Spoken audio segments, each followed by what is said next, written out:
सो यार एक क्वेश्चन जो इंटरव्यू के अंदर बहुत ज़्यादा पूछा जाता है, मेमोराइजेशन क्या होता है, मेमोराइजेशन से आप लोग क्या समझते हो, तो वहाँ पे आपको क्लियर अंडरस्टैंडिंग होनी चाहिए। इस इंटरव्यू सीरीज़ के अंदर आज हम लोग डे 27 के अंदर बात करने वाले हैं व्हाट इज़ मेमोराइजेशन, और आपको इस वीडियो के एंड ऑफ एंड ये चीज़ क्लियर हो जाएगा क्या है मेमोराइजेशन।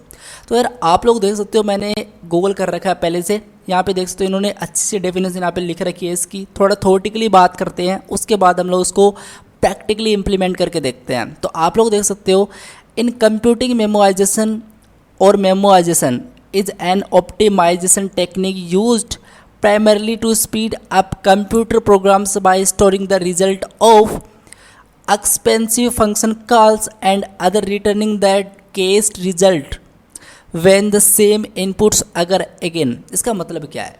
इसका मतलब बहुत ही सिंपल है, आपको बताता हूँ। देखो ये एक ऑप्टिमाइजेशन टेक्निक होती है।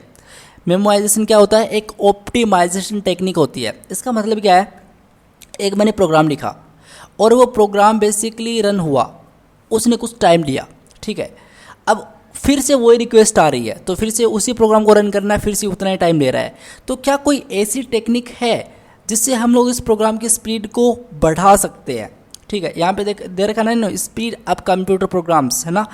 तो हाँ, एक ऐसी टेक्निक जिससे हम लोग हमारे प्रोग्राम का जो भी हमने लॉजिक लिखा है उसको हम लोग थोड़ा बूस्ट कर पाएँ, आई मीन ऑप्टिमाइज कर पाएँ, तो इसको हम लोग बोलेंगे यहाँ पे मेमोराइजेशन। ठीक है, पहली बात तो ये है। थोड़ा प्रैक्टिकली बात करते हैं। मैं यहाँ पे मेरे VS कोड के अंदर चलता हूँ, ठीक है, और यहाँ पे मैं सबसे पहले करूँगा क्या, एक नई फाइल क्रिएट करता हूँ और फाइल का नाम मैं डाल देता हूँ डे 27, ठीक है, डे 27 ओके .js। परफेक्ट, आप लोग देख सकते हो मैंने फाइल यहाँ पे बना ली है। थोड़ा जूम करते हैं आप लोगों के लिए। सबसे पहले मैं यहाँ पे एक फंक्शन लिखता हूँ, मैं लिखता हूँ const some data equals to, इस तरीके से, ठीक है, और राइट इस तरीके से। और इसके अंदर मैं करूँगा क्या, इसके अंदर मैं अभी के लिए कुछ नहीं करूँगा। अभी के लिए ऐसा समझ सकते हो कि मैं इसमें एक फॉर लूप चलाऊँगा, ठीक है।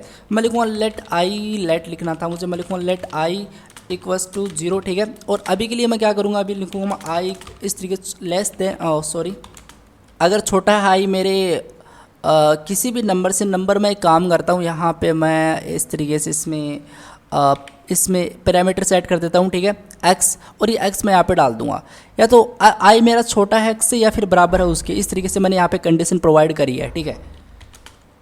और अब मैं इस i की वैल्यू को यहाँ पे इंक्रीमेंट कर दूंगा, ठीक है। बेसिक सी चीज़ें हैं, कोई रॉकेट साइंस वाली बात अभी तक की नहीं है। और मैं अभी के लिए क्या करूँगा, एक काम करूँगा इस मैं यहाँ पे इस तरीके से लेट सम नाम से एक वेरिएबल बना लेता हूँ, ठीक है, सम इक्वल्स टू 0, परफेक्ट।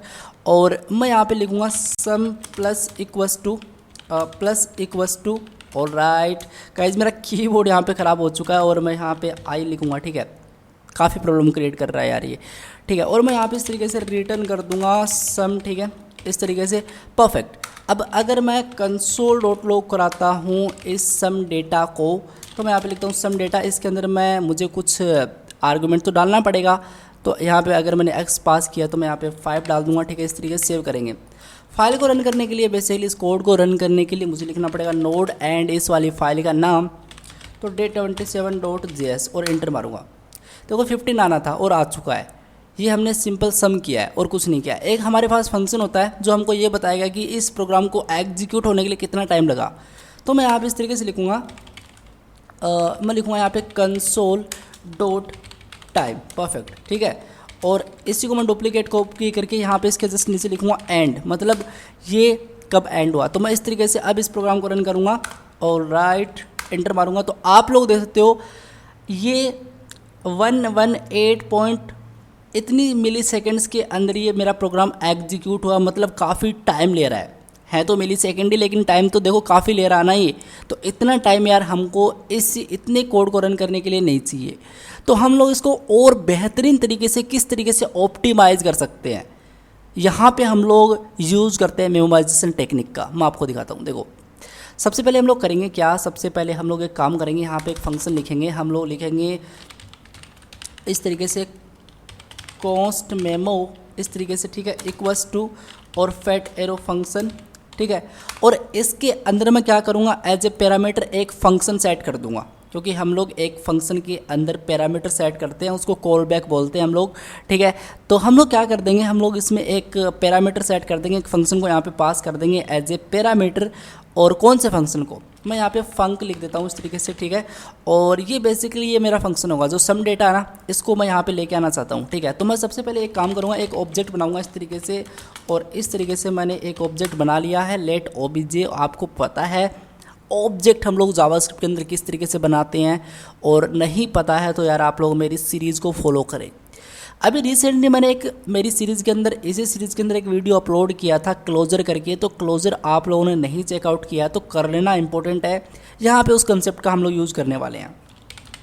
हम लोग लिखेंगे रिटर्न एक फंक्शन। बेसिकली क्या ही है क्लोजर, मतलब एक फंक्शन के अंदर कोई दूसरा फंक्शन, ठीक है, जो बेसिकली पेरेंट फंक्शन के जो भी एलिमेंट्स है, मतलब जो वेरिएबल, जो पैरामीटर है, उनको एक्सेस कर पाए। हम लोग उसका लेक्सिकल एनवायरनमेंट देख सकते हैं इस तरीके से, ठीक है। और मैं यहाँ पे इस तरीके से कर दूंगा, ठीक है, ठीक है। तो अब मैं इस तरीके से यहाँ पे स्प्रेड ऑपरेटर का यूज़ करके मैं यहाँ पे ARGS मतलब आर्गूमेंट्स यहाँ पे इस तरीके से मैंने सिंपल सा रख दिया।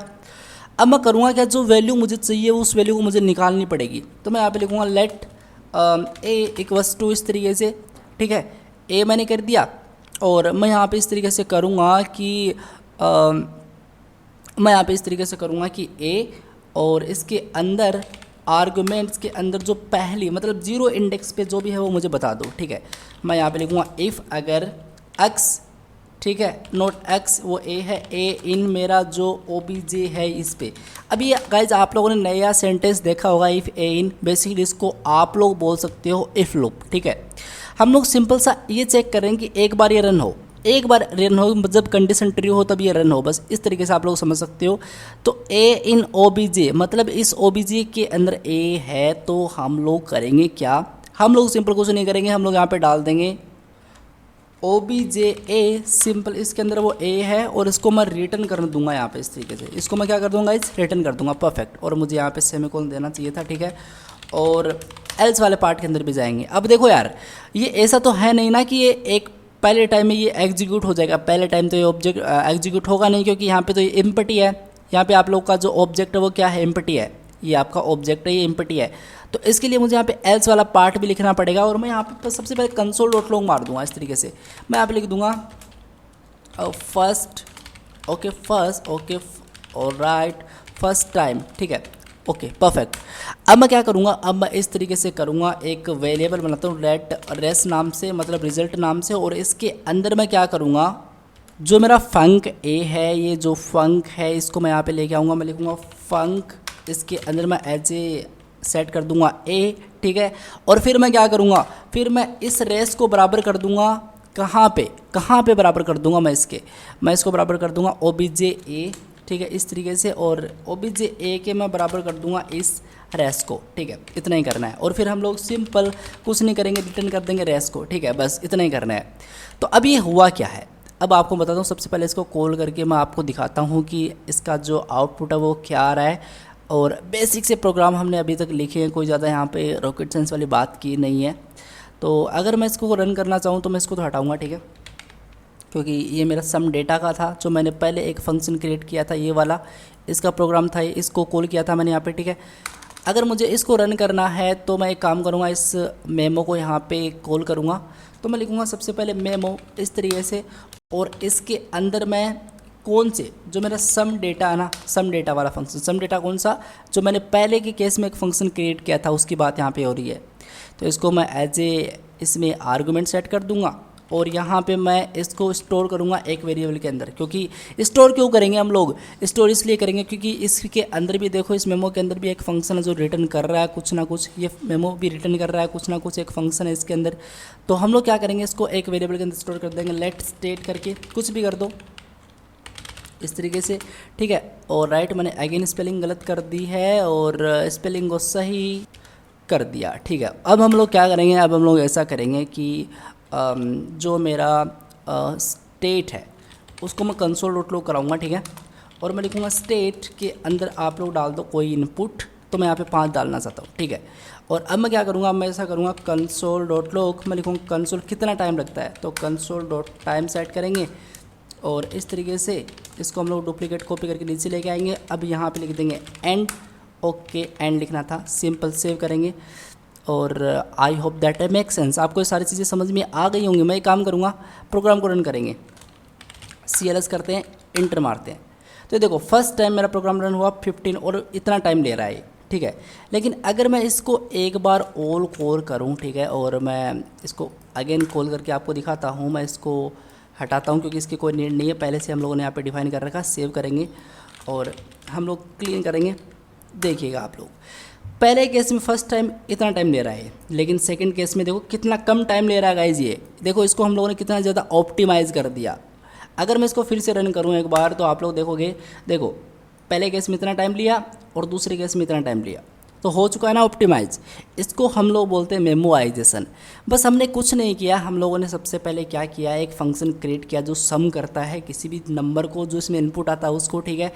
और उसके बाद में हम लोगों ने क्या किया, एक मेमो नाम से फंक्शन बनाया और उसके अंदर हमने क्या किया, ऑब्जेक्ट पास किया। आपको पता है कि हमने क्लोजर का कॉन्सेप्ट देखा है, तो एक फंक्शन के अंदर दूसरा फंक्शन है, तो इस ओबीजे को एक्सेस कर पाएगा मेरा ये फंक्शन है ये, ठीक है। ये हमने देख रखी है, सारी चीज़ें हम लोगों ने देख रखी है। फिर हम लोगों ने यहाँ पे स्प्रेड ऑपरेटर भी देख चुका है। और ये आर्गुमेंट्स, मतलब हम लोग पहले वैल्यू निकाली कि पहली वैल्यू एग्जैक्टली क्या थी, क्या है, ठीक है। और इसके बाद में हमने चेक किया इफ़ ए इन ऑब्जेक्ट, मतलब ये ए है, ये क्या इस ऑब्जेक्ट के अंदर है तो रिटर्न कर दो ये, नहीं तो रिटर्न कर दो ये, सिंपल। और फिर हम लोगों ने इसको यहाँ पे इस तरीके से कॉल कर दिया। बस हमारा कोड यहाँ पे एग्जीक्यूट हो चुका है। हमारी जो एप्लीकेशन की जो परफॉर्मेंस है वो यहाँ पे थोड़ी बेटर बन जाती है अगर हम लोग मेमोआइजेशन जैसी टेक्निक यूज़ करते हैं। तो बस यही होता है आपका मेमोआइजेशन। सो यार आज के लिए इस वीडियो में इतना ही, मिलते हैं नेक्स्ट वीडियो में। तब तक के लिए keep learning and keep exploring. Thank you.